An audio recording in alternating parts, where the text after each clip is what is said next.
an alliance to bring you geek news from across the Nostalgiaverse. They are Jacob's Toys and SuperSorrell. So strap yourselves in for the weekly live show that brings you toy news, TV and movie reviews, special guests, opinions, tangents, and bad impressions. Reveals, releases, thoughts, and maybe dreams. So prepare yourselves for the Geek Week in Review. Live.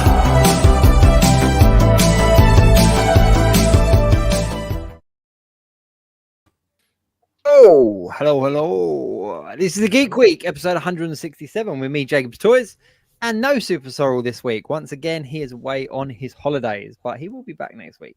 But fear not, we have got the very good guys from the One Good Scare Show, Triple G Comics, and of course James as well. How you doing, gents? Grand. Good. Thanks for jumping in and joining him. Thanks for having us. Always a pleasure. Always fun to have you guys on. We had a great time the last time, didn't we, James? So we're very pleased to be back. Yeah, that's it. Yeah, no, it's very good to have you guys on. Very good to have you guys on. So before we jump into it, obviously, if you're watching the show, we are across a bunch of different platforms. So do join in with the comments as we go in. We'll do our best to pull them up and kind of talk through comments as well. And if you're new to the show, then please do check out the description of the videos, wherever it is you're watching. You can see all the links to the various different people. Hey, I think, hang on. Whee! Hey, he is here. I just said you weren't here. 4:30 in the afternoon here. Oh, I just did this whole big thing about Sorrell's not here, and we've got Triple G and we got James, and here you are. You're here. So we should leave now, Pete, shall we? Yeah. So, doesn't need us anymore. We don't need you now. No, it's good to have you, Sorrell. It's good to have you, mate. Good to have you. We've literally just started. So we've done introductions. So let's just jump straight into it. How's the holiday, Sorrell? Good, very good. Yeah. It's red hot though. I'd never come this time of year ever again because I'm literally burning alive. Really? We've been watching your videos. You do well in heat. No, I've been watching your videos though. Like you've met characters, you've been shopping. Like, looks good, man. Looks good. I've had tons of them. The Halloween Horror Nights were amazing. Well, looks fantastic. They look really cool. Yeah, which was the best? The Blumhouse Scare Zone were amazing. Just because it had recognizable characters. But then they had the Eternal Monsters, so the Universal Monsters house this year, and that was the daughter of Van Helsing fighting as she's slain Dracula and Frankenstein. So the bride of Frankenstein and Dracula's daughter are trying to kill her now, and it's like a back and forth between the two characters. And they had is she called She-Wolf in London? That was like a Universal Monster thing back in the day. She was in it, and Anuxunamun as well from The Mummy. It was quite fun. Wow, that's awesome. Were they scary though? Because when I went, like, I haven't been to the Halloween Horror Nights since I was like in my 20s, but you know, and it wasn't that long ago, a couple of years, but they were scary. Like I found myself quite on edge throughout them. I'm not the tallest person in the world, but Megan is 4 foot nothing, so I'm not afraid to take her down in any way, shape, or form.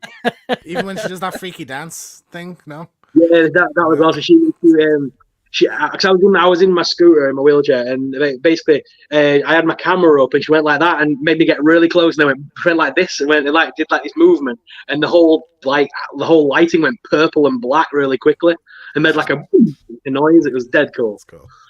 That's wicked. Okay, so you could take Megan, but anyone else, you're done, right? The Bride of Frankenstein made me jump out of my skin so many times. Like, there's different people playing them throughout the attraction, obviously, kind of thing. Yeah. That to me does take away from it a little bit, because once you meet the first one and it looks completely different to the second one, you've gone from blonde Bride of Frankenstein to black-haired Bride of Frankenstein. It's not that scary. Yeah. No, fair play. Shopping wise, did you stick within budget or did you overspend? Let's be honest. My wife got to Harry Potter Land and went mental with the credit card. We bought chocolate frogs, puffle things, these little pink puffle things. I don't know what the hell that is. It makes noise and squeaks out, and it's weird. But it's fine because you let her spend there, and then when you get to the Universal stuff, you go, "There's no money left." when I basically bought like 20 of those mystery minis. I went a bit overboard. That's awesome. I can't really complain when I dropped $200 in like 10 minutes. Wow. Was there much Beetlejuice stuff? Because we were talking about it before. Was there not? It was good. Beetlejuice, I've seen him once since I've been here, and there's no merch for him or anything. There's no like new merch available in the parks, which is a shame, really. I thought they were pushing that really hard. I thought they would be kind of really hammering down on that. Movie's killing at the box office. So, yeah, it's doing well. I mean, there's merchandise in Home Bargains, for goodness sake. Like, you know what I mean? I would think if you went to Universal Studios, there would be it would be everywhere. Yeah. Mate, I'll tell you what they are making an absolute killing on. Give me a second. I might fall over. I love the rubber ring in the background. Like, you know, schools on holiday when there's the obligatory rubber ring in the background. So in Harry Potter, you get Gilly water, right? And they literally are selling bottles of water with the label on it saying Gilly water, right? And then at $7 a pop, you can now buy elixirs to put in them. Nice. It's basically a bit of Ribena, I'm not going to lie. Yeah, it's just a cordial. Elixir to induce euphoria, number 444. It's literally apple juice. You see, I would mock that, but I went mad at the Star Wars land for the bloody thermite grenades, which are just bottles of Coke. I mean, Coke and Sprite, but the red bottle, aren't they? Do you know what I mean? Are you guys Dungeons and Dragons fans? I am, yeah. I am. I'm a proper nerd. I'm a real nerd. I like the movie. So there's like stupid carnival games where you like shoot hoops and things like that, and you can win little stuff prizes. Right. Well, superb. You can get the proper D&D ones, like proper ones with robot. So I'm literally going to go back to. I've got like 6 more credits to use up, so I'm just going to go back to that stall and see if I can get one of each. Right. Awesome. Awesome. They are good though, because if my daughter plays, we get one every time. If I play and I miss, because I'm adult and I understand how fairness works, I don't get one. But if she plays, we get one of every toy, because they don't want kids to walk away empty-handed, which I think is quite good. Yeah, definitely. Abuse that system. Abuse that system. Can I play in everything? Yeah. Yeah, definitely. Let's talk quickly as well, because we had Hasbro PulseCon literally just gone by on Friday, was it? What a load of old tat. I'm glad you said it. I just wasn't that impressed. I was really surprised. I don't know. Got a bit of feedback on you there, so I can. Yeah, I haven't really got. Let's see if I've got my headphones on. 1 minute. Well, now I may have confused my toy news. I don't know. Was it Hasbro Pulse that showed off the new Secret Wars figures? Because they were freaking amazing. Oh, come on, they were amazing. You think? Yeah. I guess I was just a little bit underwhelmed. I mean, okay, fair enough. It's Secret Wars. Do you know what I mean? So it's the line that most Marvel collectors have been waiting for a long time. But I just felt that it was a little bit diluted because we've had so many good versions of those characters so far. Right. Do you know what I mean? So like the Captain America, for example, we've had a few decent comic book Captain Americas, and Black Suit Spider-Man. We've had, I didn't see a huge difference in them and stuff. I think it just got me right in the nostalgia feels, because the packaging and everything just took us straight back to when I first picked those figures up, But then again, if I was going to buy a Secret Wars figure, I would probably shell out a little bit more and go for an original Secret Wars figure. That was my thinking, because the bit that got me is when they showed it and they're in the packaging, the kid in me was like, like the Leonardo DiCaprio kind of that meme, and then I was kind of like, but I don't collect in box, so I would crack them open and then I'd have Wolverine stood there with a picture of himself on a shield. And I just kind of thought, if I'm going to spend the money, because they're not cheap now, are they? You're looking at like £25 to £30, like sometimes £32. I thought I'd rather spend that little bit more and have the original ones on my shelf, because they're the ones I had as a kid. So as a Marvel Legends figure, I was kind of a little bit like, for the exact same reason. But there's no denying that they weren't good figures. I was just left a little bit underwhelmed. I was just kind of hoping for a little bit more. I hadn't seen anything from. I'd only seen a Nightcrawler figure or something that was announced at the thing. But I was just looking up there, and I saw that they announced a. Sorrell's gone. He'll be back. James is it's upset. const- Sorrel. Yeah. Yeah. Prince The Caesar Nightcrawler. from The Nightcrawler, just for your reference, they do a fan vote every PulseCon. The Marvel team do like a fan vote, right. and basically during the stream you vote for which one you want, and usually they give kind of clues as to who the character is. So it's like, a character we've never done before, or a character with 2 heads, or just something really kind of quite vague. Whereas this time they just sort of said Dwight, Ryan, Dan, and you just picked who you wanted as a favorite. And I think it was Dan's the one, and it was the X-Force Nightcrawler, which is a figure they haven't done before. So that's cool. Well, just on the Star Wars front, I'm very excited they announced a Prince Caesar from Shadows of the Empire Black Series figure. So I'm like, I might need to get that. Yeah, Star Wars I think did quite well. I'm not a big Black Series collector anymore. I kind of cherry pick here and there. Same. But just characters I love. Like It's not proper Star Wars. You just made that name up. That's not a real character. Prince Caesar. Caesar. Yeah, he's like a green-looking dude. Do you remember the bit where in Obi-Wan where Leia gets chased through the woods and it's ridiculous? Try to forget that. I was really excited because his species was one of the people that was chasing him. That was a horrific chase sequence. That was one of the worst chase sequences on TV. Yikes. I think the Luke and Leia was quite good. I was quite pleased with them. Shelley said there she's pre-ordered the Luke and Leia Black Series. I thought that they were both quite good to look in. But I'm not a 3 3/4 inch collector by a long shot. I have a very small collection of 3 3/4 inch figures, but I thought the playset was really cool. Like the street playset that will go with the Cantina HasLab that they've done, and the Jabba's Palace and that kind of stuff. That HasLab thing's awful for the price you pay for it. Oh, it's money, isn't it? It is serious money. But speaking of HasLab as well, Marvel kind of solidify and confirm that they're not doing a HasLab this year. That their version was Dragon Man. So Dragon Man is a figure that we haven't had since way back in the day. Fetches a huge aftermarket price. Originally came, I think it was a Fantastic Four line of figures in the Toy Biz days, I think. But he's one of these characters that fetches a huge price. And they're doing him as like an ultra deluxe. So he's up for pre-order now. He retails at about 90 quid. And he's like 3 times the size of the same of a normal sort of 6-inch figure, which people were kicking off about the price. And I just thought, you're going to try buying a hot toy. I mean? 90 quid for a kind of a 18-inch figure is not that bad. No, not bad. I noticed they put some images of the packaging for the Super 7 crowdfunded Cat's Lair. So I've put in for that. So that should be hopefully here within the next month or so. So cannot wait for that. No idea where it's going. No idea. But that looks amazing. The only thing that I think it was Beth that sent me pictures when they announced the packaging.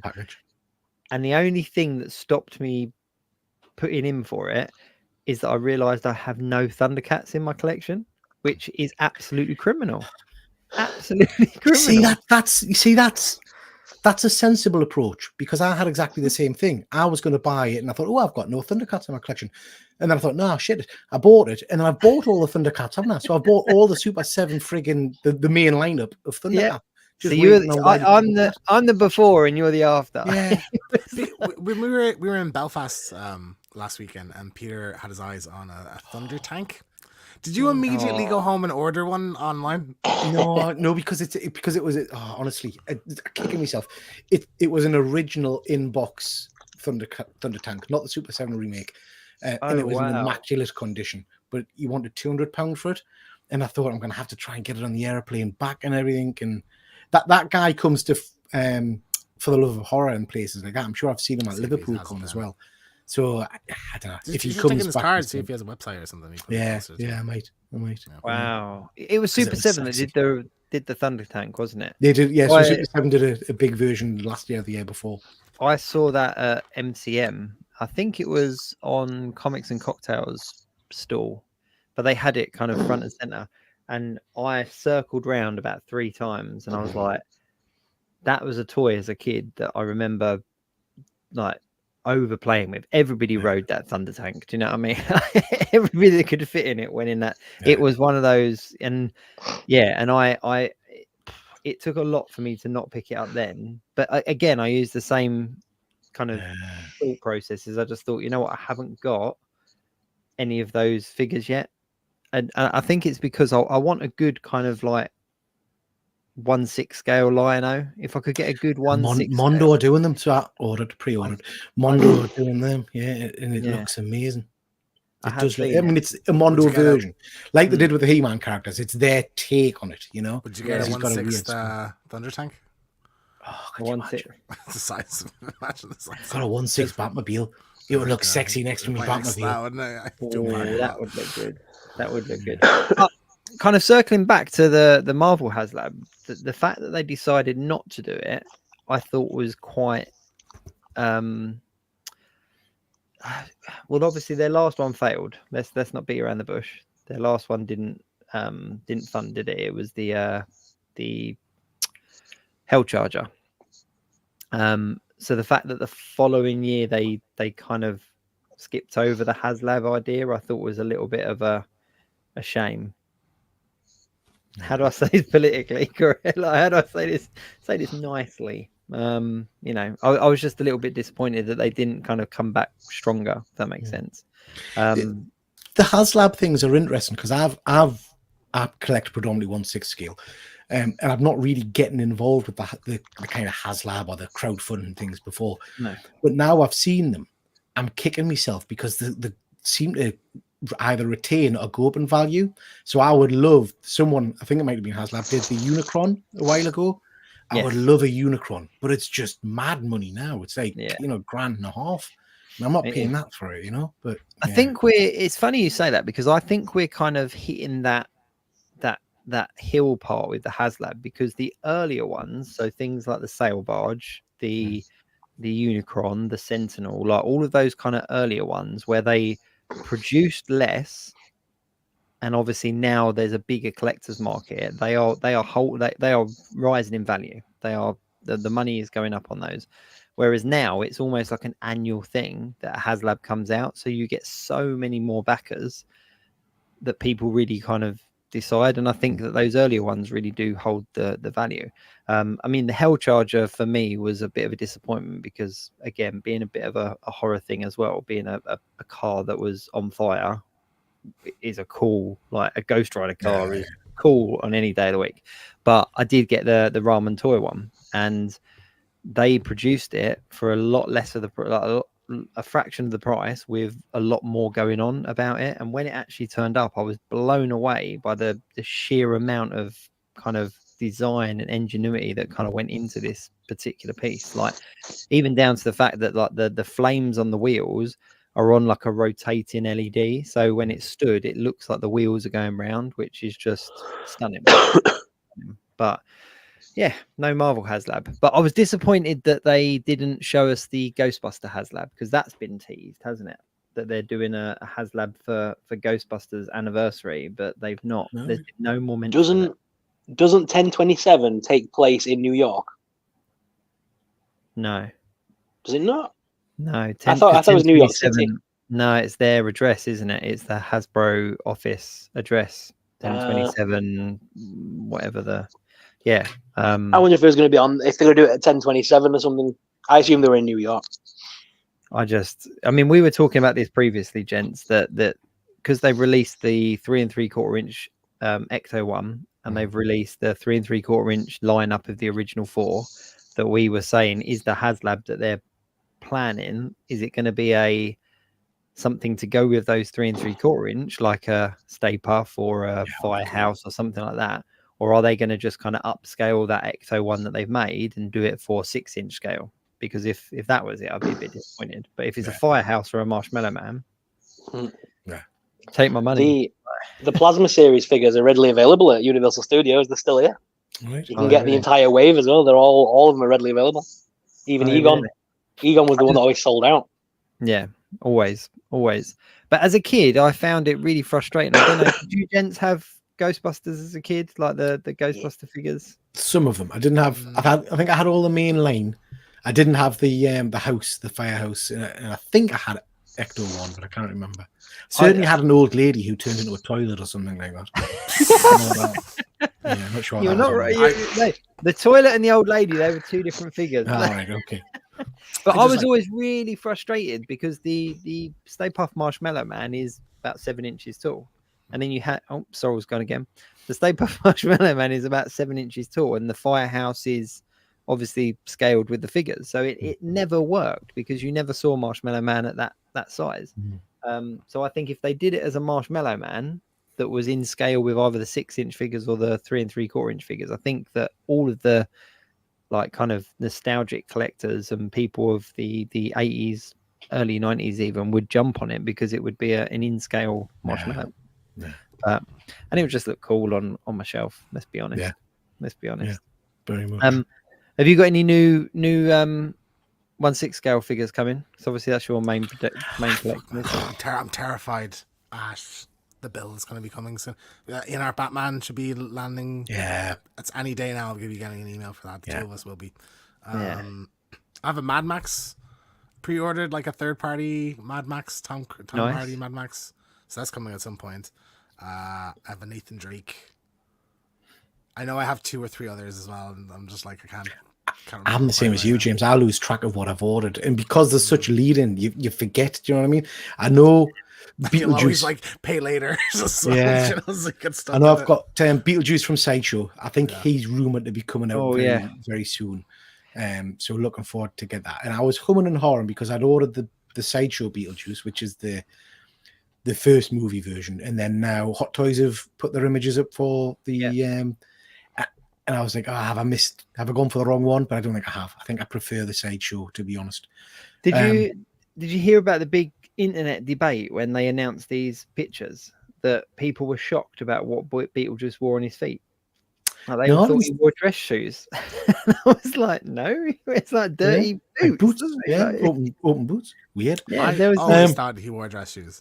There you go. I always thought he wore dress because he's wearing a suit. Like I would have assumed. Yeah. No, he's always wore the big. It was one of those, yellow or black dress or whatever the thing was. It was one of those because everyone was like, "Why have they put the wrong shoes on him?" And everyone was like, "They haven't." What Beetlejuice wears. Yeah.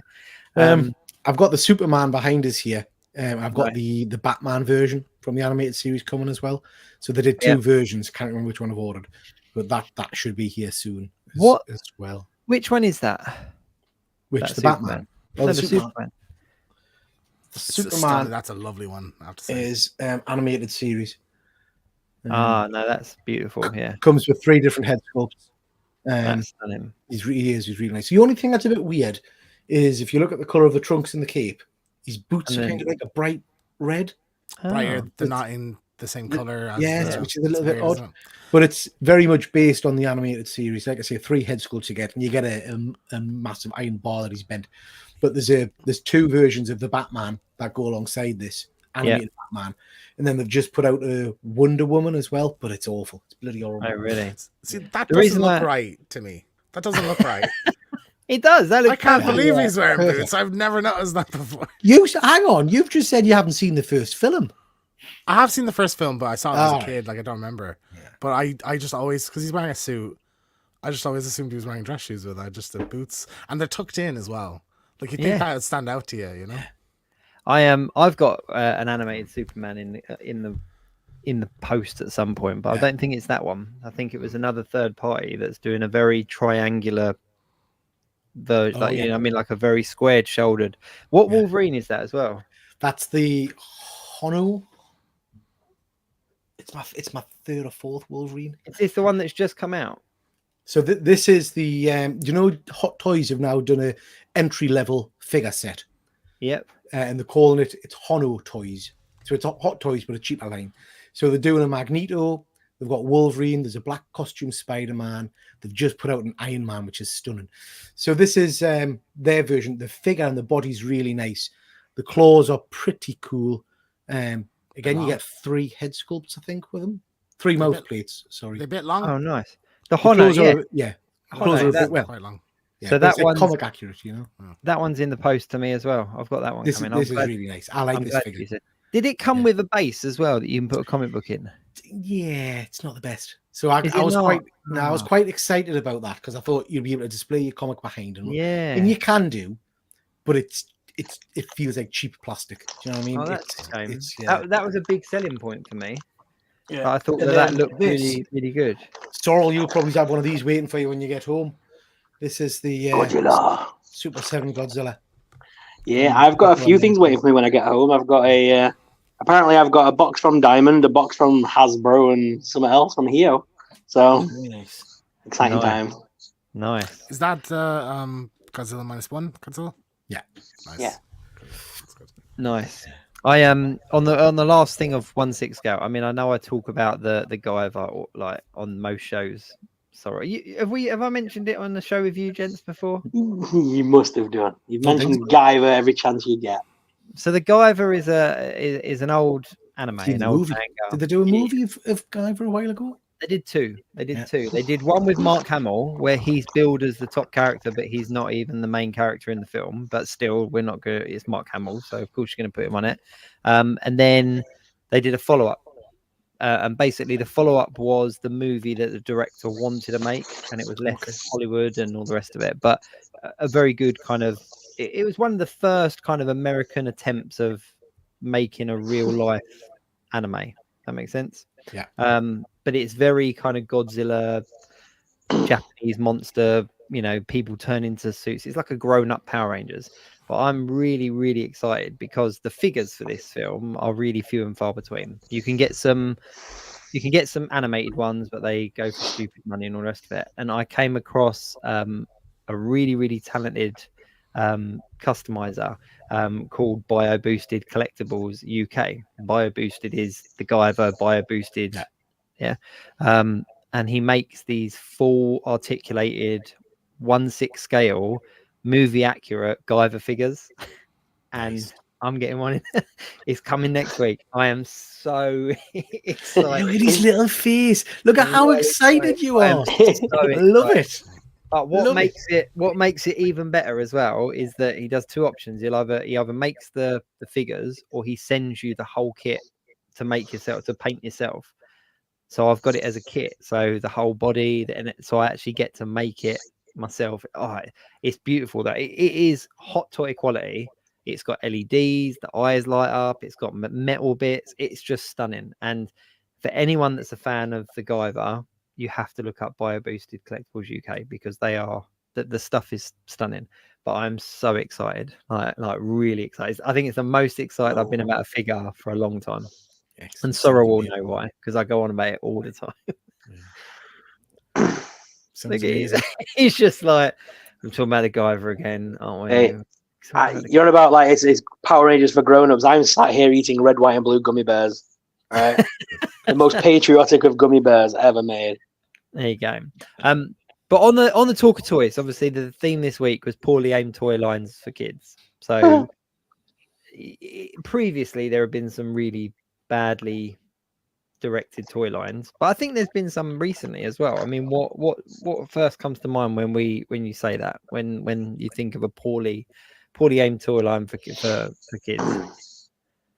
They redid the Alien ones, didn't they? Not long ago. They kind of remade the original style of Alien. They didn't. I think they did call it Xenomorphs, didn't they? But they didn't call it Alien. It was just a Xenomorph. Yeah. And Predators as well, which I found. Really they did Predators as well, didn't they? Yeah, they did. Seeing them in Smiths. Yeah, and they were only cheap as well. They were like £10 ago. Not bad. Yeah, I mean, it's funny, isn't it? Because I mean, my mind. I've got a young son and a daughter. I was never particularly fazed with them playing with action figures of horror characters and monsters and things like that. But what used to really upset us, and Sorrel, you do the toy show with me, so you're going to get upset. But what used to really upset us was my daughter came home with things like the Bratz dolls or even the Monster High dolls, which are just deformed. Do you know what I mean? In terms of the physical appearance and the puffed out lips and stuff.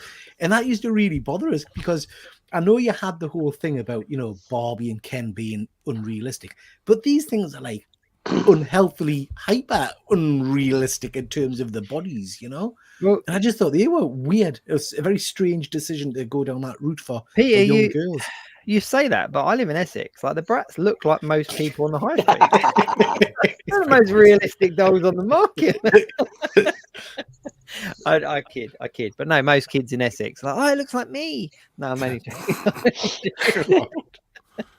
I just no. As a kid, I was like, I used to have all the toys like Aliens and Terminator and RoboCop and all those kind of things. But then when I look back at it as an adult, I'm kind of like, they weren't movies that I was shown at the age that I was given the toys, and I just found it really like, at what point does the toy company go, right, we need a new line, let's take this adult film and push that out to kids? Like, yeah. But if you, I mean, when you sent with this topic, it did, my little grey matter started ticking, and I was thinking one of my favorite toys as a kid. Do you guys remember? James, you might be too young. Do you remember a TV series called V? Yes. With the aliens. England, yeah. Oh, superb, absolutely superb.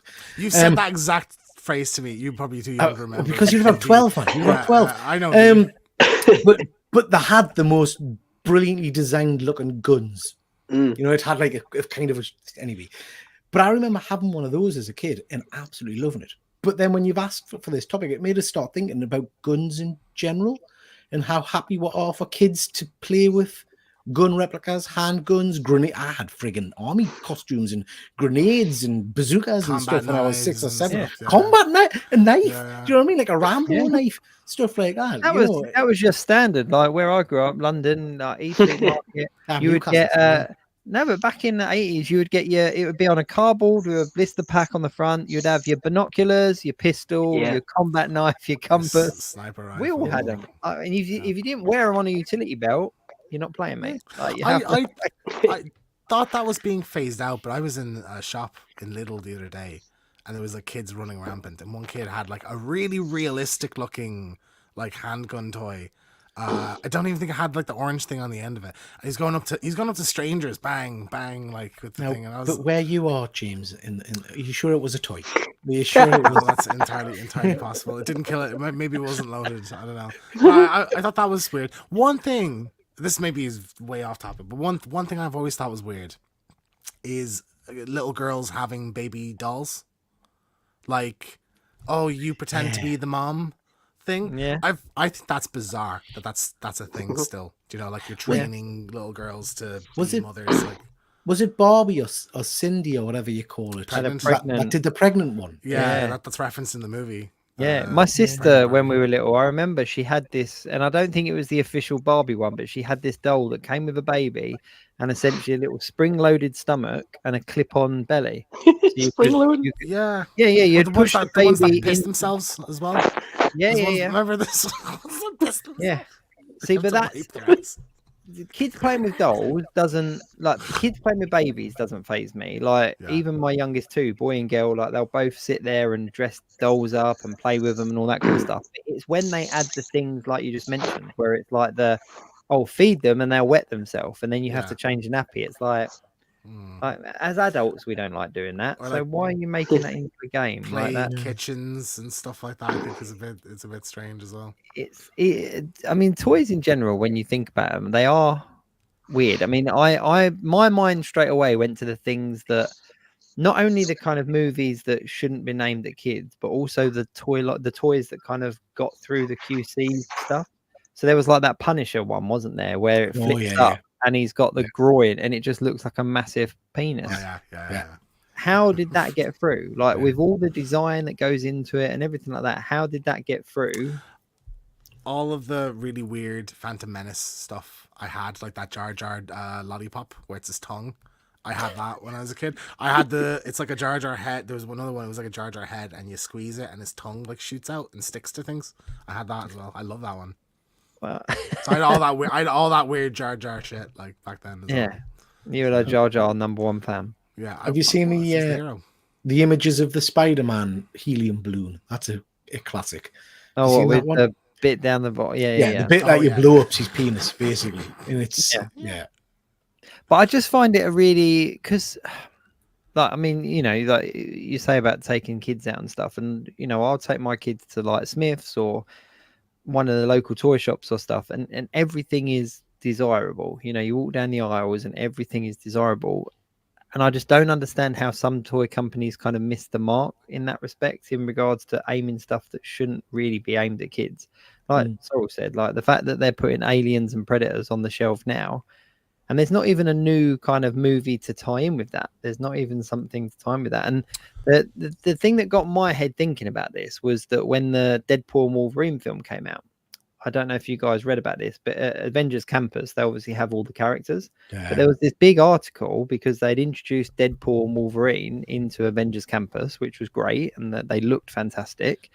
But the biggest complaint from parents were that kids were interacting with these characters and then wanting to watch the film. And obviously the film's an R-rated film. So they were saying, well, they can't. So but you see, the counter argument to that is long before Deadpool was a film character, he was a comic book character, and he was a cartoon character. Direct them to that. 100%. 100%. So so I just thought, you know what, if parents are complaining about a couple of people dressed up in character at Disney World, you should have kind of grown up in the 80s. As a kid, I had the costume with the claws and everything. Like they're only floppy, stupid claws, but still, I had that like cloth version of the costume. I used to run around as Wolverine all the time. I am still do. Speaking of costumes, and obviously it's coming up to Halloween. I think you gents will appreciate this. Trick or treating only really took off in the UK a few years back. Really, it's only been a big thing over here, isn't it? But I was one that was obviously I was familiar with it because of movies and that kind of stuff, and I was desperate to go out trick or treating. And you couldn't buy Halloween masks to go out trick or treating. And as a 10-year-old, of course, my favorite horror film was Hellraiser. You know, like you do.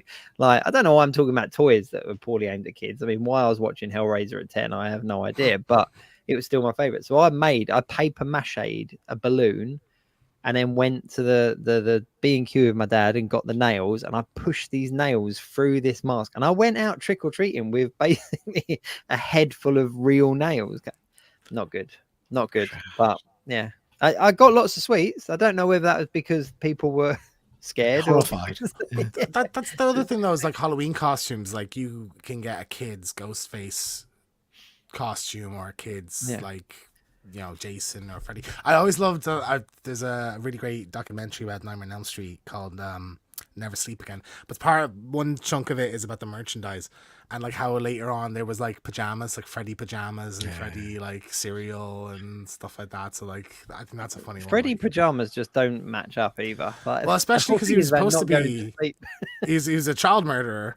And like was supposed to be more than that originally, and they changed it at the last second. But yeah, it's a bit weird to have kids sort of idolizing that character, especially putting him in pajamas. Like the whole concept is don't fall asleep. So hey, here's a snuggle pillow, isn't it? Yeah. But you know what? It does tipple over a little bit into kind of modern day as well. Because if you guys, I mean, Sorrel, I know that you're familiar with these, but are you guys familiar with things like Rainbow Friends and what's the other one? What's the other one, Sorrel?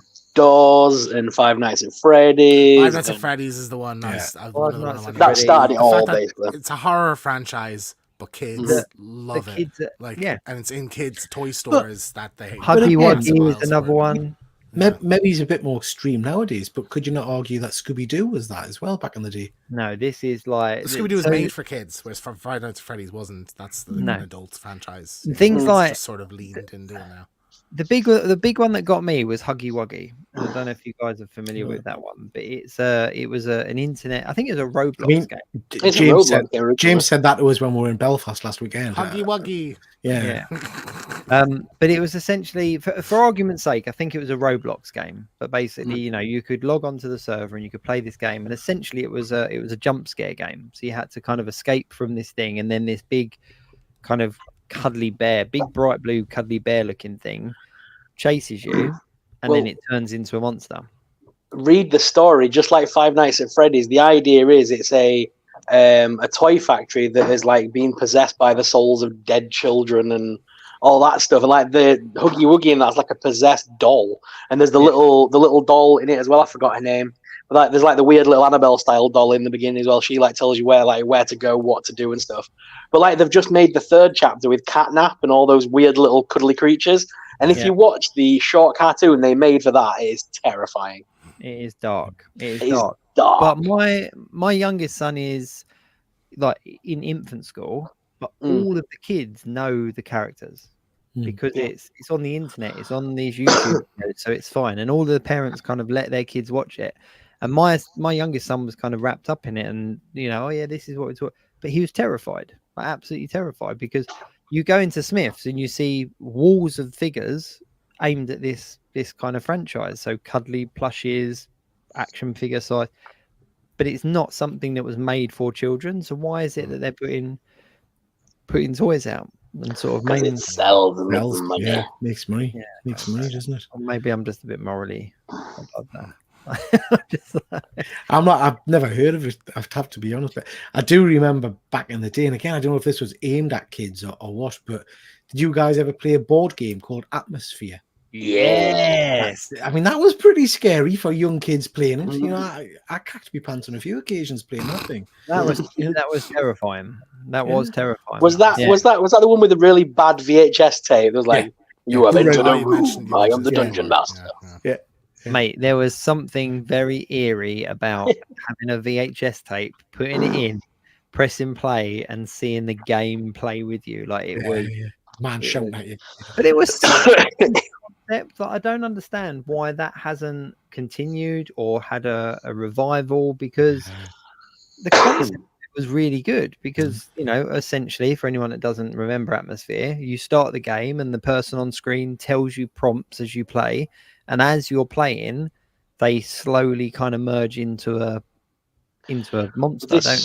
This was basically a time before video, like proper fully fledged video games, the internet, and so I mean these just died out as old hat. But you've got the same sort of thing on Netflix. There's those like choose your own adventures where you use your controller to like control stuff. There's one with like Bear Grylls where you decide if he lives or dies. It's quite fun. Kill him as much as I can. Bear Grylls. Eat the salmon. Eat it again. Eat it again. Keep eating the salmon. Keep poking the snake. Keep poking it. Poke the bear. Poke the bear.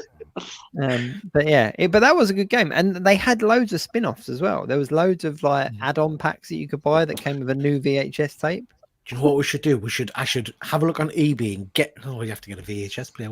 See if you can get a digital. That entire thing is on. Yeah, get a digital copy, and the next time if us guys ever catch up, we should record it and play a game with it. I bet it's on. I'm looking up now. I'm doing. I'd say that will be on YouTube by now, surely. Atmosphere VHS. Yeah, it's on there, mate. It's on there. We'll have a game. We'll have a game. We'll set it up. Our live game. There's a whole playlist with all of them. Oh, look, they're all there. Yeah. They're all there. Hashtag content. That'll be amazing. We'll. Oh, there's a good one though. There's Nightmare 5, which is a clown. Ooh. That's cool. My favorite one was Nightmare 4, where it was the vampire. Do you remember that one? The vampire woman. Yeah, that was. I'm gonna have to watch that now. Sorry, right? I'm now on it because I want to see if it's as scary as I remember. Because I remember it being terrifying. But yeah, this would be a good one to play. This would definitely be a good one to play. I don't know how you'd get the board though. Look at this. Look at that. Proper old school. But look. So the video in it is bad. Look. There she is. As a young man, she quite did it for me. I have to say, she did. Yeah. Oh, I'll tell you what, the makeup in it's good though. By the time you get to the end, look, it's better than Fight Night. It's not bad. Anyway. Yeah. Obviously, the original one was like the gatekeeper or something, wasn't it? It was like the grave master or something like that. But that was a good one. Good shout. Yeah, I remember as well. I think I've said this previously, but me and my cousin were obsessed with it so much so that we like filmed our own version, and we had like a Halloween mask, and that was going to be our final look. And then in the hour that it takes to play the game, we didn't really think much about it. We were like, we'll start normal and we'll end as this, and it was rubbish. Didn't take off. No one wanted to play it.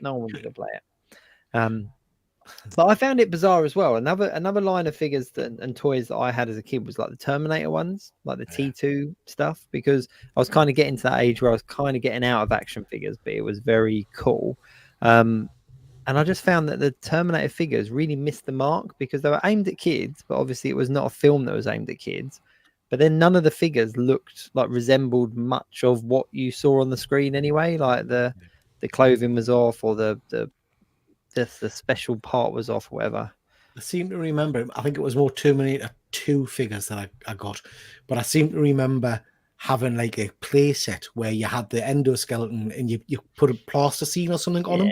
That was pretty cool. I like that. Was there a Terminator animated series? Because I think that sort of goes hand in hand, where you have like an adult movie and then they do a cartoon.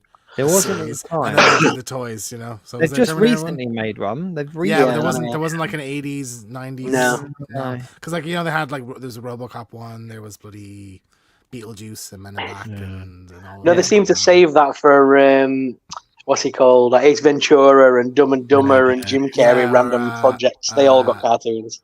I'm pretty sure Rambo got one. Rambo got one, yeah. Rambo got an animated series. So Rambo, you know, and then you did Rambo figures. Again, that's an interesting one. Yeah. Rambo the animated PTSD in soldiers. Just make a really good kids cartoon. Let's green like that. See, I think Beetlejuice cartoon was my introduction to Beetlejuice. I think I saw the cartoon first and then watched the film. I think that was for Ace Ventura. I saw the cartoon before I saw the movie. And the movie I saw the film as well. No, I might have seen the film first, actually. Yeah. I grew up on a diet of Tim Burton, Batman, and you know, I mean, all those old 80s kind of movies. I grew up on them. So I mean, yeah, I watched the Beetlejuice film long before the cartoon. Yeah, but I even think as well, like Nightmare Before Christmas, when you think of that, like that's a really highly marketed thing. Like you see merchandise everywhere, from like Asda to Primark. Yeah. But when you actually watch it as a film, I mean, again, my youngest son absolutely loves it, absolutely adores it. But when you actually watch it, it's not a really kid-friendly film, like with the kind of undertones of it and stuff.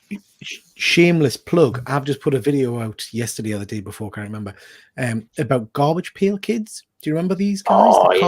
Yeah. But when you look back at the cards themselves or the stickers themselves, incredibly gross and inappropriate. Some of the imagery, you know, it was pretty sick. Some of it, but I mean, back in the day, I friggin' loved them. They were amazing things, you know. You know, I've recently kind of reignited my love for trading cards. I've kind of always collected trading cards on the side, and I've got a couple of binders. But recently, I was kind of like, no, I kind of want to go back and get some of these older sets. And Garbage Pail Kids was one of them, where I was kind of like, because they did a whole scratch and sniff as well. Do you remember those where they did the scratch and sniff ones? Now that's something that's a forgotten thing, isn't it? You don't get scratch and sniff stuff much anymore. But R.L. Stein just recently redid the Garbage Pail Kid line, and he made a couple of books and a bunch of stickers. So I mean, that's worth picking up, because they're like, obviously that's R.L. Stein and, you know, Garbage Pail Kids. That's like a right crossover. Yeah. But they were, though. Some of them were really hideous. Like, horrific. But yeah. Another one. Have you got a big collection of them then? Sorry, Jamie. Have you got a big collection of them, Peter, or did you? No, it's something that I've because I'm very old, you know. I keep having these flashbacks to my youth, and I get excited and I want to buy stuff that I had as a kid. And I've wanted to get Garbage Pail Kid, something Garbage Pail Kid related, for a while, because I remember watching the movie and all this kind of stuff. But the cards are quite expensive. So you look at, if you want a full set of season 1, you're looking at maybe £300-400, I think it is. Wow! But when I was browsing, I found a sealed pack. So an original sealed pack. So I just thought, I've got to get that. I've got to open it. Yeah. That's what I did. The chewing gum was bloody rank. I mean, it was always rank. rank. Try it. No, I sniffed it and it was like, no, it was awful. Absolutely. It's authentic. That's what it was. Yeah. Authentic. But I think it's set us off on another path, but because I think I am going to have to try and collect them all now. I think I need this full season 1. Yeah. See, that's the only problem. That's the thing I'm finding with trading cards, is I've found maybe about 10 decent lines that I'm kind of like, I really want to get them. But then, of course, when you're browsing, you then see the full collection, and I'm kind of like, oh. And then all the variants, and then all the add-ons and the specials, and you think, oh. But see? This is a good question for collectors. So do you think that's like a cheat to kind of, because the love of collecting is obviously collecting, not purchasing as one. But for me, I'm kind of like, if I can collect them as a whole, I still feel that I've collected it, if that makes sense. So I used to collect individual bits and I build up a collection, and then I did the Spider-Man anniversary sticker collection last year or the year before, and it did my tits in. It drove us mad buying individual packs, and desperately I ended up, I've still got them somewhere, with a wad about that thick of stuff that I'm never going to be able to use because it's just all duplicates.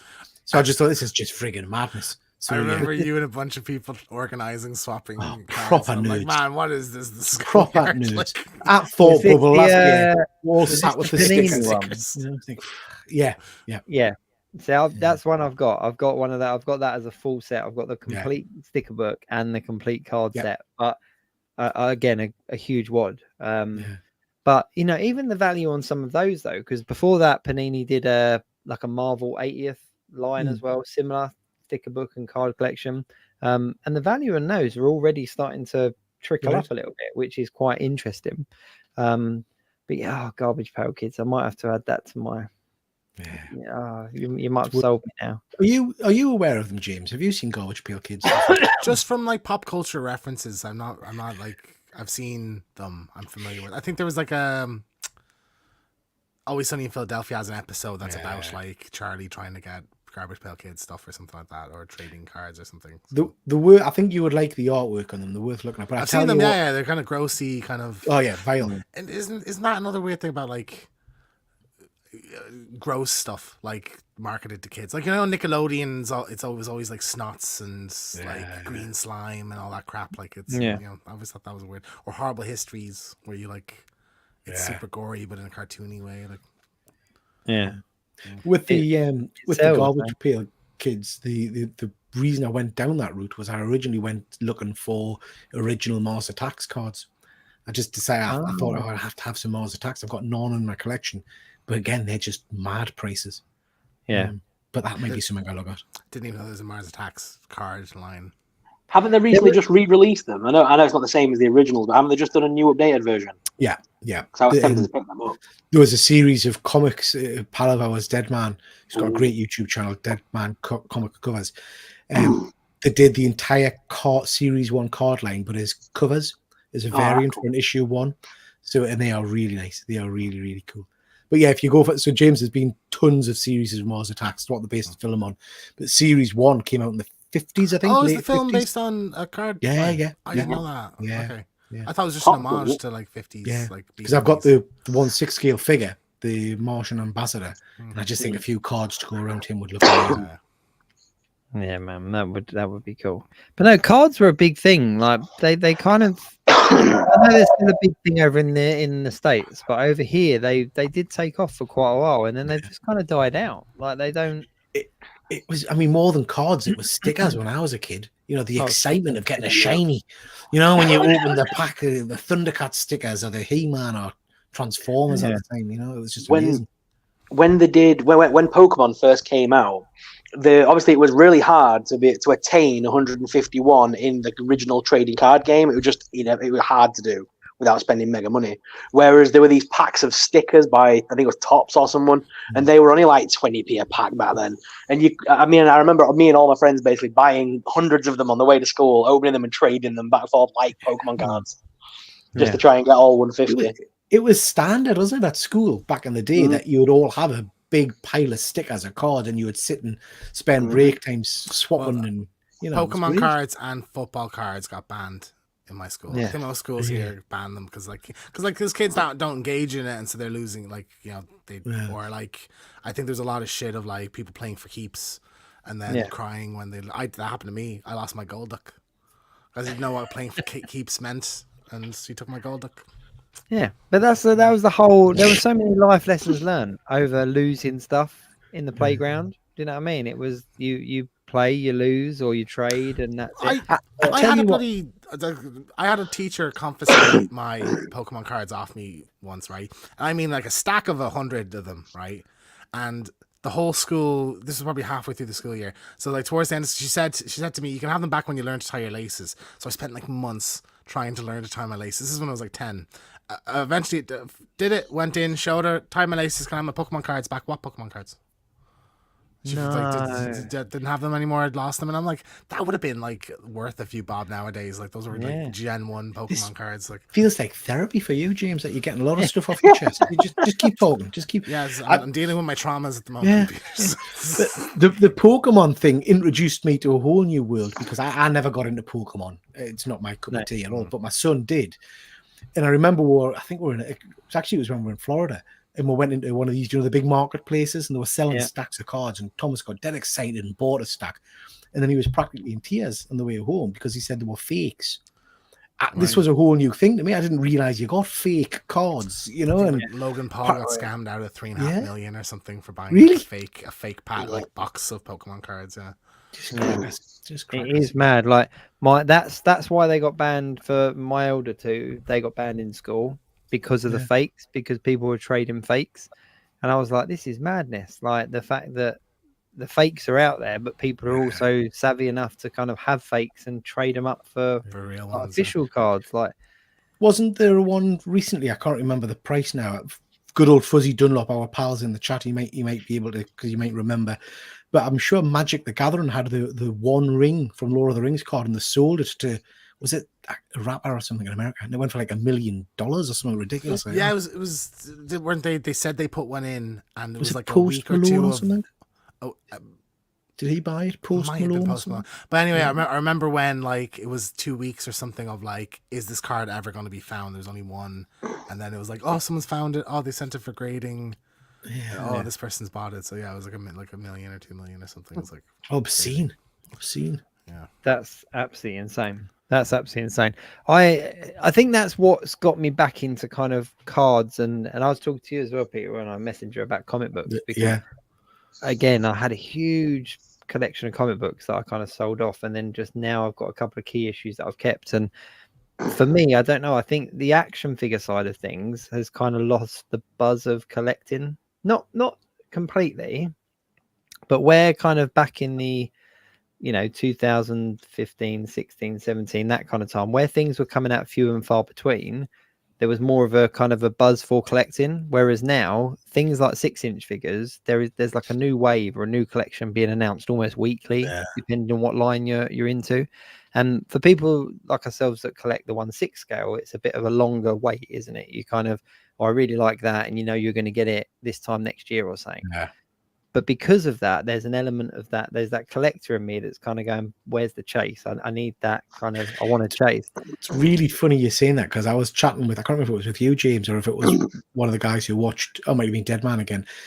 I'm in a really funny phase with my collecting now, because I've done 3 or 4 videos about conventions, and someone's commented and said, you keep going to these cons and you're always saying you're not buying anything.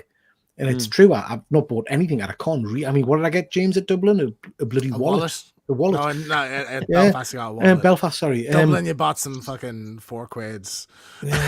Marvel Legends. So and you ripped the boxes at the con and just put the toys in your thing. So it's like I'm struggling to find what I want now. And I think you're right. With 1/6 scale figures, I had such a buzz for buying those originally. And I've still got a lot coming, don't get us wrong.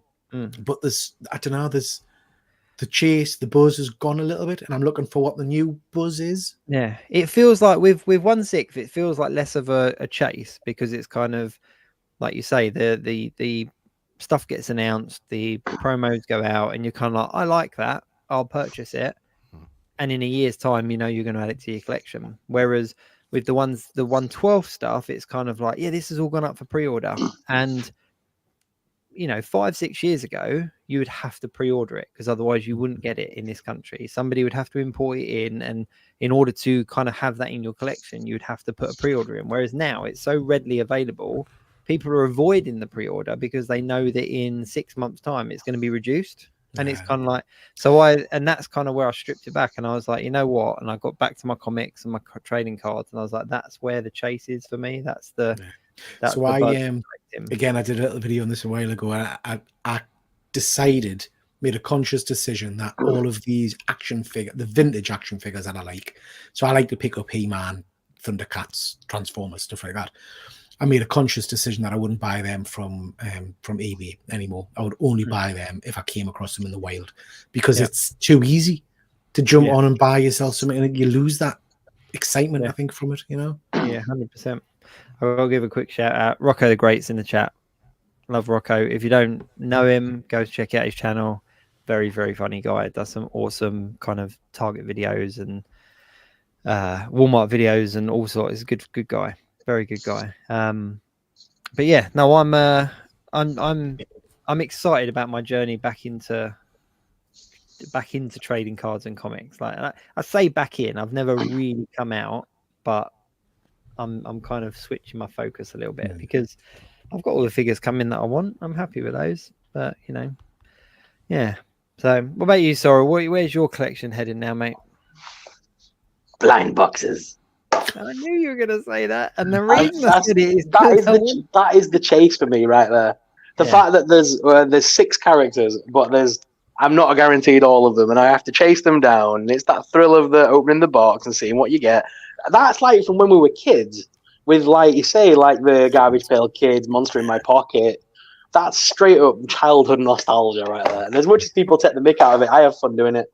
But my main collecting thing these days is usually it's got to be.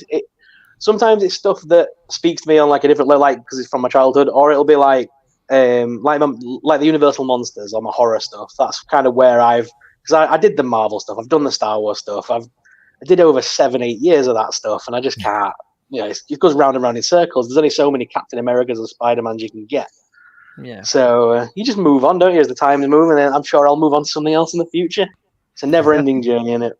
I think you've entered a really dangerous area with these blind boxes because you're in Florida and you're picking up blind boxes that are exclusive to the parks, and logic tells me you're only going to be able to pick up a certain amount of them to bring back, and you'll get back home and you'll realize that you've missed one character. Well, the idea being, I've picked up 20 of these bad boys. Okay. And may I just say they're not cheap. $18 a pop. These aren't cheap. 20 at 18 plus tax, don't forget. So I've been buying these up, and I've already been unboxing them slowly while I'm here. So I've got like a ton of videos already filmed in advance. And the one I've got a lot of duplicates, but the idea is there's always people out there looking to trade, buy them from you. So you with the blind bag thing, you do recoup your money. That's why I have my eBay account. And you do recoup what you need to move on. People do want them because obviously you're helping them complete their collection because you're guaranteeing them a figure. Yeah. You know, it's one that they need or whatever. And most people on eBay will contact you and say, "I've got this one. Do you want to trade?" So from those 18 you've bought, have you got the full set? Yeah. I don't even know who this is. There's a character. I don't even know who he is. It's just a mystery one. We don't know who it is. I was happy because I got Megan and Batilda. They were the two that I wanted, the Bat character and Megan. So for me, the collector in is my brain. If I'm collecting something like that, I need the full set. Are you like that, or would you be happy? No, I can stop. If I came home and I didn't have the full set, it wouldn't bother me because I've got the characters I wanted. Like I say, I've got the Bat character and I've got Megan. The others are just a bonus. Oh, you see, I need them all. See, for me, I would have a space. It'd be like. See, I've never been a completionist because the amount of things I collect, I could never be a completionist because I would be bankrupt. Yeah. So I do have that thing of I know when to stop with blind bags. I know when to kind of I've got this budget, I've spent it, done. 18 is where you should be stopping. So, I would say 20. I would say 20. It's a round number. Yeah, it's a round number. You got to round it off. Let's see who's inside this one. I'd love it if it was just a big froze. Yeah, here. There we go. Oh, you froze, Sorrell. We missed it, we thought. Oh, no. No, we're good. Oh, it's the Crow one. That's cool. So it's Edgar Allan Crow. Nice. They are nice figures, though. Yeah, they are. They're really nice. That's worth a nice. Have you got that one yet? Nope. So that's another one ticked off. So I just need the limited edition one now. Oh, so that was one that you were waiting for. Yep. Look at that. And that was not rehearsed, folks. That was That was live. I've been looking for identifiers on the box, like the PO numbers and stuff like that, but they're all the same on everyone. It's like, does it tell you what the ratio is? What's the chances of finding? There's no ratio. It's just 1 in 6. There's no ratio. Okay. Wow. What if that was just a really clever marketing ploy that there isn't another one? Just put a question mark, and so you have people buying them, chasing that mystery one, and it doesn't even exist, or it is just a big question mark. Yeah. Well, the thing is, I'm not sure how familiar you are with like the Universal Studios. They create their own characters for Halloween Horror Nights. Yeah. So like Batilda's one of the newer characters this year. She's one of the brides of Dracula that's like mutated into like the bat, like in Van Helsing. Yeah. It's like their version of that. Megan's become one of the park icons now because she's stupidly popular. But there's a character called Jack. You've probably seen him. He's the guy he's the clown with the big orange hair for Universal. So I reckon it'll probably be him. Yeah. But they have been pushing a new character this year called Major Sweets, and he's like a mayor of Sweet Town. And he cooks with children.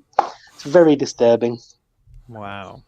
You go into the sweet shop and there's literally just you go in after like 4 o'clock and there's just sound like screams in the whole building. Like all you can hear is screaming on like a loop. It's so weird. It's proper intense. It's so weird. So did you you done the whole of Halloween Fright Nights? You did. Yeah. So I had three individual nights there. Amazing. So I've done everything. But my most favorite thing to bring home, I'm not gonna lie, is some hoo hash. Dr. Zeus's hoo hash. Man, you got containing 100% natural hoo beef. You need to do just when you get home. You need to do a full video of just all the crap I've picked up and all the ridiculous amount of numbers I've eaten. How many cups I've got? Paige, pass that stupid cup that flashes. I paid a ridiculous thing for this. Pass me my flashy thing. Yeah, there's my Halloween Horror Nights mug, and guess what? Rave time. That's cool. That's amazing. See, I remember back in Halloween, the main thing that I did when I went to Halloween Horror Nights, went with my best mate Zoe, and we both got our face painted. we both just got our face painted. With all the kids queuing up to get their face painted, we were like, "Yeah, we'll have a bit of that," and just walked around with our face painted. It was amazing. Speaking of cons, are you guys attending the horror? We have Fiddle of a Horror next month, so yeah. I haven't bought any autographs yet, but there's a few people I don't want to meet. Adrian Barbeau, that's a big one.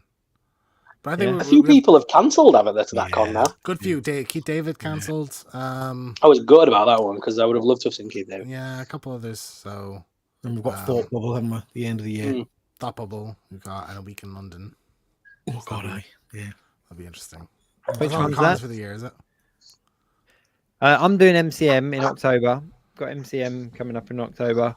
But again, there's not many guests. Like I don't usually go to conventions for the guests. Like I've few and far between. It'd have to be someone really special.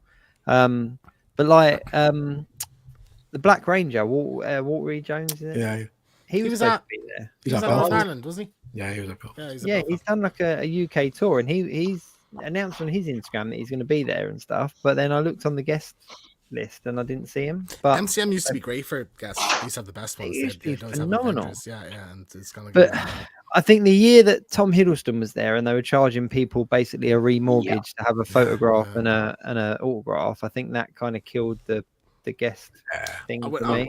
I met Anthony Mackie and Haley Atwell there one year, and it was like 40 quid a pop. Yeah. And then the next year, Sebastian Stan, like 40, 50 quid. Now, if they're at a thing, it's like 120, 130. It's just. I think because as well, like the autographs and the meets and stuff, unless it's somebody really iconic, so it's somebody from a film from 30 years ago or something like that, the majority of the meets should be aimed at the younger generations.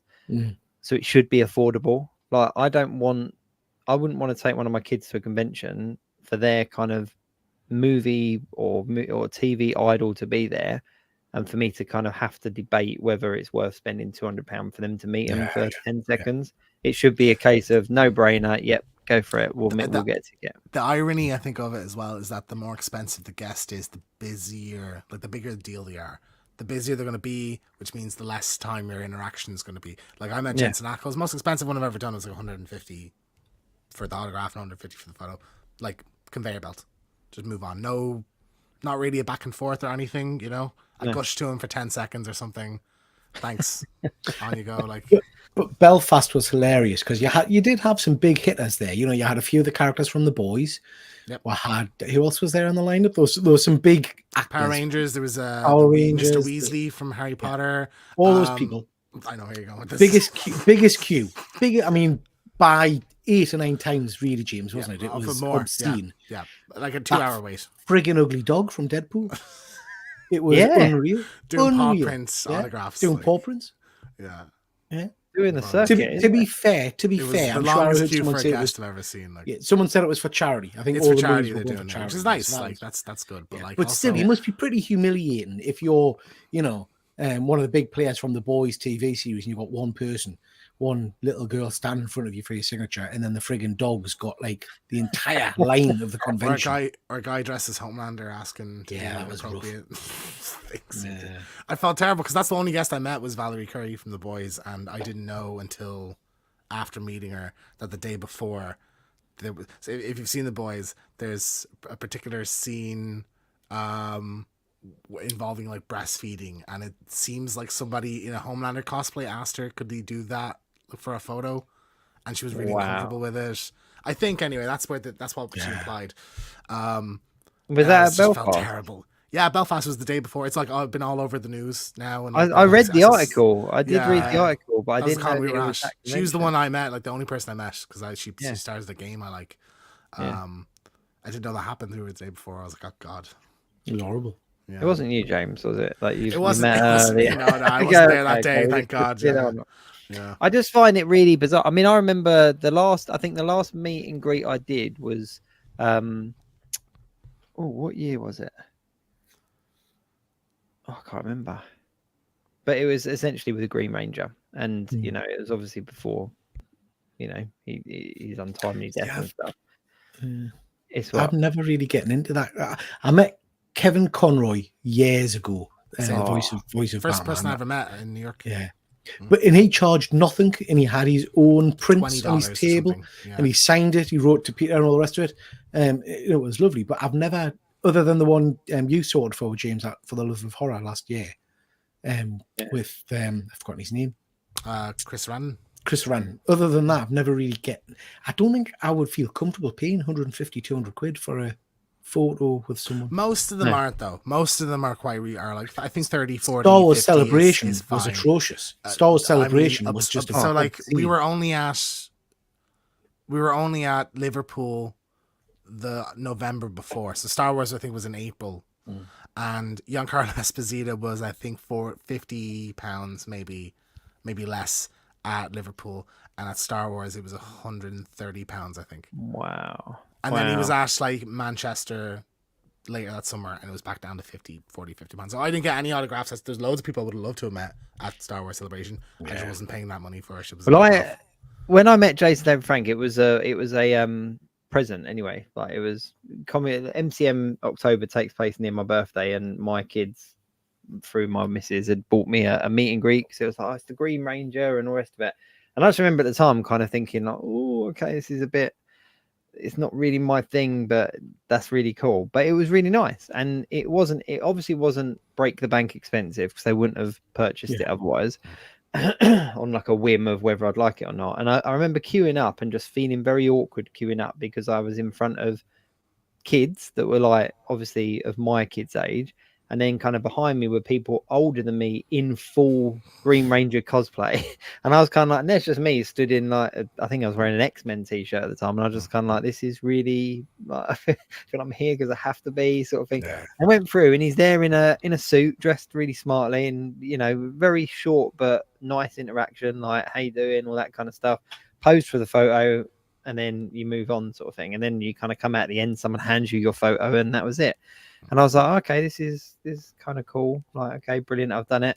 And obviously I'm glad I did now, But I think my favorite meet was JRJR, like John Romita Jr.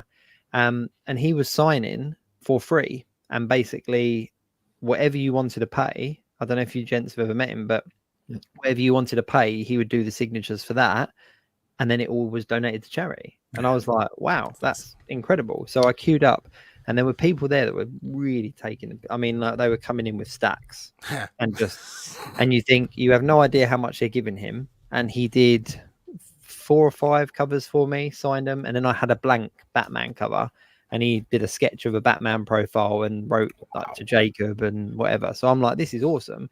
And I can't remember how much I spent, but I remember dropping a lot because I was like, I don't mind paying for this because I've got a proper experience. We've had a photograph, we've had a chat, you've signed stuff, you've personalized something, and you're giving this money to charity. So I just dropped, I can't remember, but it was money well spent. And I just thought, you know what, if everyone did that, even if half of the money went to charity, I think people would be more susceptible to paying them higher fees. But yeah, some of them are ridiculous. What pees me off. I prefer. Oh, sorry, go on. No, you go. I was gonna say what I prefer doing these days, because like you say, the Comic Con scene's on its ass. I actually prefer nowadays to go to them like an evening with. So like recently in my area, there was an evening with Ric Flair and an evening with Sting and like wrestlers. And when I was a kid, my dad took me to see an evening with Darth Vader, David Prowse. And so I mean, them to me are always more valuable because you get your picture at the end with them and they'll sign whatever you want because you paid to be there. But then you get the whole like 30-minute, 40-minute chat with them as well, like as in the audience, Q&A and stuff. Most of these guys do panels at these conventions, and they're free for anyone who's at the con to go to. So I suppose like you kind of do get that nowadays. Yeah. The panels are interesting, aren't they? Because again, that's something I've shied away for in most of the cons I've gone to. But then we did a one at Liverpool, didn't we, for The Last of Us? Yeah, and it was superb. Oh, it was awesome. I think For Love of Horror always has really good panels. I think we had a couple of good ones for that. We were like Belfast. We didn't bother doing any. No. But I don't think I think it was just because we were wrecked from the weekend. We just weren't asked to go and sit. What I was going to say, Jacob, about your con experience, and again, James will confirm, Thought Bubble is great for free sketches and free signatures and things like that. But we were there last year, and Jason Aaron was there. You know Jason Aaron, big time writer, lovely guy. He came and sat down, ready to do a few signatures. And this bloke was in front of us. We were second in the line. He was. We showed up to the queue. We raced to the queue, right? There was nobody in the queue. There was a suitcase plopped at his stand, like at the front of the thing. Yeah. And like we literally were first. I think we queued early. We were first in the door. So this was a guy that had a press pass, presumably. Yeah. Left the suitcase there. So we're standing there like, what's the deal with the suitcase? Like, do we move this out of the way or what? This guy comes back then, pulls out the suitcase. I mean, $50-$60 probably. It was over $100 or something. Yeah, all bagged and boarded. So I started unbagging. You could see Jason Aaron just dying inside. You know, and it was like, that's just taking the mick. You know, it's just taking it's destroying. Why would you come back for that crap? Because they're not someone's. That's not for someone's collection. This is someone who's a retailer. You know, you just think, But that's why I think that's probably why prices are hiked up with some of them, because they just sort of think I'm not dealing with those people, and it is a shame that the few kind of spoil it for the many kind of thing. James Tinian, who's obviously a very, very popular writer at the moment, he was there, and he's there again this year, and he has a system where I think you get 5 signatures and then you go to the back of the queue, which I think is perfect. You know, you do your 5 and then off you jog back to the back and let somebody else have a turn. I think that's perfectly fair. And again, free signatures, you know. But I think I don't understand why the cons kind of let people get away with it. Like there should just be that in place for standard. There should be someone working the con stood next to your talent saying, no, that's bollocks, get lost. You know? Even if they're charging £100 a signature, it should still have a limit of you get this many. Like, and that's it. One time I met Jim Chung, so he did Dead No More, the Clone Conspiracy. So I had a full run of that, and he was there, so I went up to get a signature. And the way he did it was, if you get your name, it's free, and if you get it's a $5 pop if you don't. And I'm like, I think that's a good way of doing it, because they're trying to price out resellers. If you get your name on it, it's for you.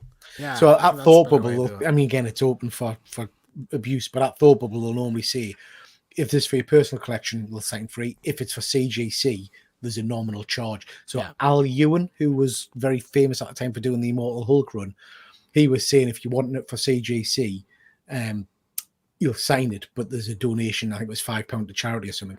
And if you said no, he wrote the date and thought bubble on it as well as his signature. So it kind of, you couldn't really send it. Well, you could send it off, I guess, for grading, but you probably wouldn't. But I thought that was fair, Yeah. And don't get me wrong, I think like there is an element of kind of like you meet somebody that, you meet a talent and they sign something. There is an element of there being a value to that thing. But 100%. I have no problem paying for that value. Yeah. But let's not take the mick, Well, what irritates me is charging more for depending on what the item is. So like charging more for action figures or charging more for Funko Pops. This has become a huge thing now where it's 20 quid more for a Funko Pop signature than it is a poster.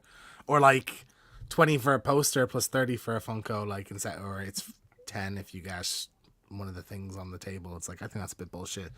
I noticed that with what you call him from Princess Bride? Is it Carly?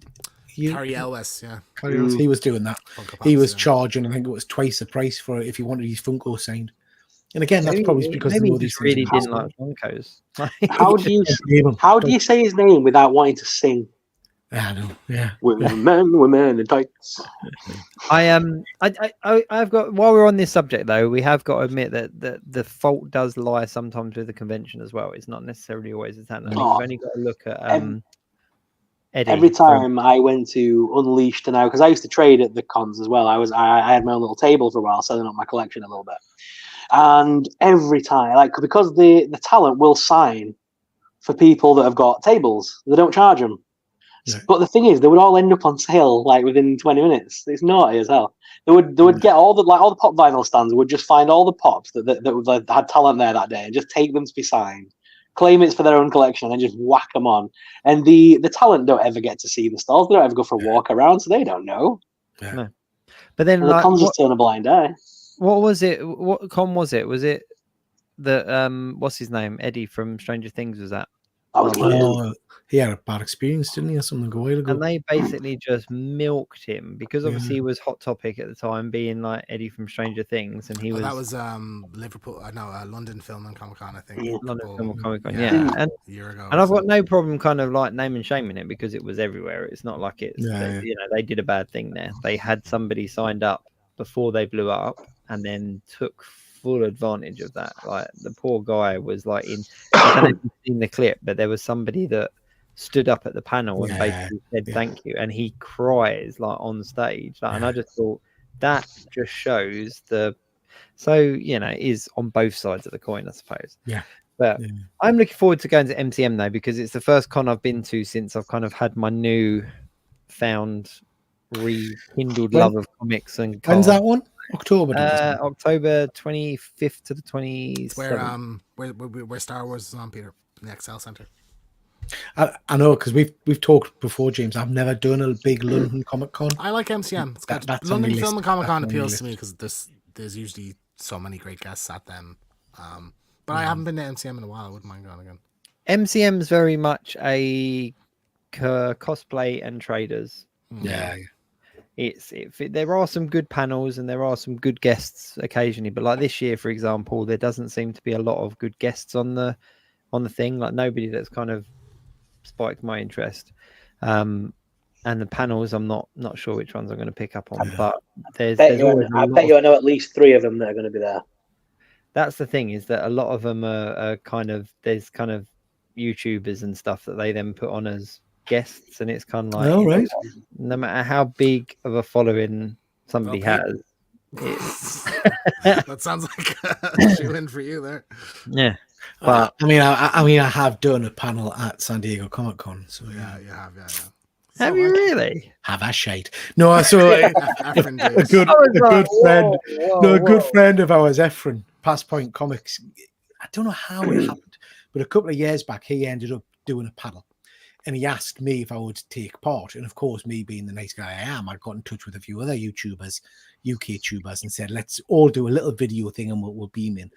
And it was dead exciting. You know, we're having a panel at San Diego Comic-Con. Efren was there on the stage with a couple of American tubers.